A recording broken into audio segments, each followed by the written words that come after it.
Bonjour et bienvenue dans cette nouvelle vidéo de la chaîne Apprendre la pyrogravure. Je vous retrouve pour un deuxième tutoriel sous le thème de Noël. On va réaliser ensemble de nouvelles décorations pour votre maison, votre sapin. Si vous n'avez pas encore vu la première vidéo que j'ai faite sur le sujet, je vous mets le petit i dans cette vidéo pour que vous puissiez aller voir la vidéo. Sur celle-ci, je vais aller relativement vite dans mes explications pour ne pas que la vidéo soit trop longue, mais la précédente, j'avais vraiment pris le temps de bien vous expliquer. Donc, si vous voulez revoir un peu tous les conseils que j'ai donnés sur la réalisation de petits modèles pour faire des courbes et tout ça, c'est dans la précédente vidéo tutoriel. On va attaquer le projet. Je vais vous montrer quelques étapes, mais je vais aller relativement vite. Si vous avez des questions, n'hésitez pas à les poser en commentaire. Je vous apporterai plus de précision. C'est parti. Le modèle que je vais utiliser pour réaliser ce projet est disponible dans la bibliothèque de ressources partagées que je mets à votre disposition lorsque vous vous inscrivez à la newsletter de mon blog apprendre-la-pyrogravure.fr. Donc sur ce deuxième modèle que je propose sous le thème de Noël, on a un sapin, on a deux projets de calligraphie, donc Merry Christmas et Joyeux Noël. On a des flocons de neige et un chapeau. Je ne vais pas réaliser tous les éléments de ce modèle. Le sapin, j'en ai déjà fait un dans la première vidéo tuto. Donc, vous pouvez aller vous référer aux indications que j'ai données pour réaliser ce sapin-là. Moi, je vais plutôt faire un projet de calligraphie. Je vais faire le Joyeux Noël. Je vais faire un bonnet plus les deux flocons de neige. Pour cela, j'aurai besoin de 3 rondelles de bois. Cette rondelle de bois, je pense que c'est du marronnier. C'est des rondelles de bois brutes que j'ai lissées avec un papier abrasif. J'ai commencé à poncer avec du 180 et ensuite du 120. J'ai perforé pour pouvoir mettre une ficelle et potentiellement les accrocher sur un sapin, plus un bloc, un petit bloc de bois, c'est du bois de palette. Pareil que j'ai poncé, là on est sur du bois de pin. Alors ces deux bois sont un peu difficiles à travailler si vous avez un pyrograveur qui ne chauffe pas bien. Donc moi je vous recommande de prendre plutôt du bois de peuplier ou du bois de bouleau qui vont être un peu plus tendres et faciles à travailler au début.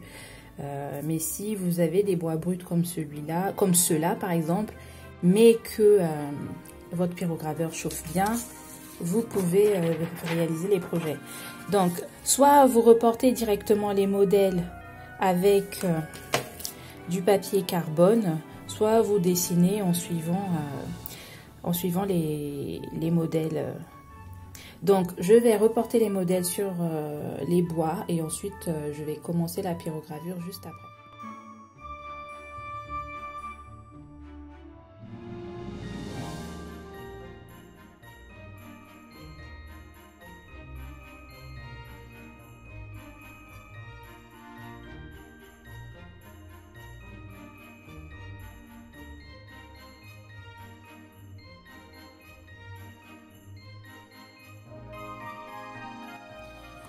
J'ai terminé le transfert des images. J'ai préféré transférer comme ça, je suis allée plus vite. Mais si par exemple vous n'avez pas de papier carbone, les modèles sont assez simples. Du coup, vous pouvez les avoir en référence et ensuite les dessiner avec un crayon sur la planche de bois avant la pyrogravure.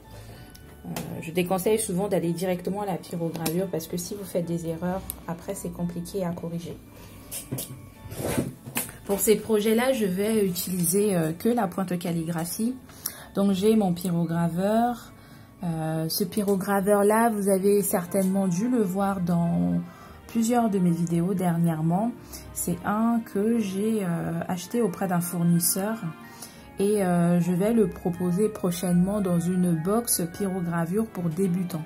Je suis en train de travailler sur un projet où l'objectif est vraiment de vous fournir le matériel de base lorsque vous débutez la pyrogravure pour que vous puissiez réaliser un premier projet dont vous serez fiers. Donc dans cette box là, il y aura un pyrograveur plus d'autres éléments que je juge essentiels pour débuter la pyrogravure, avec quelques modèles de projets simples pour débuter et des indications que je vous fournirai. Donc si vous voulez être au courant de la sortie de cette box là, n'hésitez pas à vous abonner à ma newsletter, je fournirai les infos là-dessus. Donc on va commencer le projet. Du coup là on est vraiment sur un projet de calligraphie.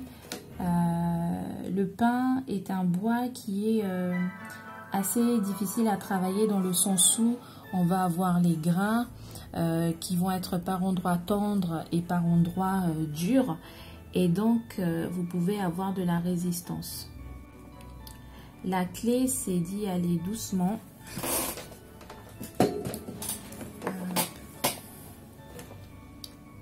La clé, c'est d'y aller doucement et de ne pas trop forcer. Il faut que votre pression soit constante. Donc, il ne faudrait pas que par moment vous appuyez trop fort et par d'autres moments vous n'appuyez pas assez fort. Il faut qu'il y ait une certaine constance dans votre geste. Je vous avoue que moi aussi, j'ai un peu du mal à travailler ce bois-là. Surtout le pin des bois de palette, mais c'est ce que l'on trouve beaucoup en bois de récupération et je m'efforce à le dompter. Donc je vous mets la vidéo en accéléré pour la pyrogravure de ce projet de calligraphie.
Je voulais vous apporter quelques précisions dans la réalisation du petit bonnet de Noël sur ces endroits-là qui sont un peu plus fins. N'hésitez pas à utiliser le bout de la pointe universelle. C'est vrai que dans la précédente vidéo, je vous disais sur les petits détails comme ça d'utiliser la pointe effilée, mais là, pour ces projets-là, j'utilise une seule pointe qui est la pointe universelle. Donc la pointe universelle sur des endroits qui sont très fins, il faut utiliser le bout de la pointe. Donc ici, ce bout là, vraiment c'est que cette partie là qui doit être posée sur le bois. Ça vous permettra d'être un peu plus précis dans votre pyrogravure. Donc vous voyez ici, on a un résultat un peu plus autofocus, hop, un peu plus net. Je continue la pyrogravure et je vous montre le résultat tout à l'heure. J'ai terminé les pyrogravures. Donc du coup on a le joyeux Noël. On a le petit bonnet. Le petit bonnet, je vais appliquer de la couleur rouge sur le bonnet, juste ici. Et ensuite là je laisserai le bois brut. Et les flocons de neige, je les laisserai tels quels. Je vais juste appliquer du vernis avant de les accrocher sur mon sapin. Je voulais vous montrer une étape intéressante sur ce projet-là. Là, par exemple, j'ai le petit bout de bois que je trouve un peu trop vide. Au fait, on a juste joyeux Noël, c'est vide. Du coup, une des idées pour pouvoir agrémenter votre création, c'est d'utiliser les pointes tampons. Ce pyrograveur vient avec 3 pointes tampons. Du coup, j'ai choisi celle qui est en forme d'étoile. Et donc, du coup, ce que je vais faire, voilà. Je crois que c'est pas encore assez chaud. Si, c'est assez chaud, mais j'avais pas suffisamment appuyé fort. Donc, je vais appliquer le tampon de manière absolument aléatoire tout autour de ma pyrogravure Joyeux Noël et nettoyer de temps en temps avec une brosse en laitant votre pointe. Voilà, il faut bien voilà. Faut laisser poser oui, laissez poser quelques secondes avant de retirer pour que ça soit bien marqué. Voilà. Alors là, je ne l'ai pas fait suffisamment longtemps. C'est une des idées du coup que vous pouvez utiliser pour habiller, on va dire, une de vos créations. Si vous trouvez qu'il reste encore de l'espace sur votre planche de bois, vous pouvez utiliser les pointes tampons. Et moi, je trouvais que celle-ci, en forme un peu de croix comme ça, qui fait aussi penser à des pétales, à quelques pétales de fleurs. Voilà. Ayez une pièce aérée, un ventilateur pour aspirer la fumée loin de vous et porter un masque si possible. Là, moi, ma fenêtre est ouverte et du coup, la fumée part à l'extérieur. Et je n'ai pas mis de petit ventilateur pour qu'il y ait moins de bruit parce que à l'extérieur, il y a déjà beaucoup de bruit, mais habituellement, je rajoute en plus un ventilateur. Voilà, la pyrogravure est terminée. J'ai appliqué le tampon. On a vraiment toute la planche qui est complètement habillée. Vous pouvez aussi, si vous le souhaitez, faire tout autour. Mais moi, j'ai pas jugé utile de le faire. Je vais mettre un petit crochet et je vais l'accrocher juste derrière moi sur mon mur d'exposition. Et les autres rondelles, il ne me restera plus qu'à mettre des ficelles. Et ici, appliquer la couleur et accrocher sur mon sapin. J'espère que ce tutoriel vous a plu et vous a inspiré pour créer des décorations pour Noël grâce à la pyrogravure. Si vous avez des questions, n'hésitez pas à le mettre en commentaire. Vous pouvez aussi me rejoindre dans le groupe Facebook, le cercle des pyrograveurs et des pyrograveuses. Je suis aussi active sur Instagram où je vous partage des petites astuces, des petits tips. Je suis aussi en story où je partage aussi souvent mes journées pyrogravure.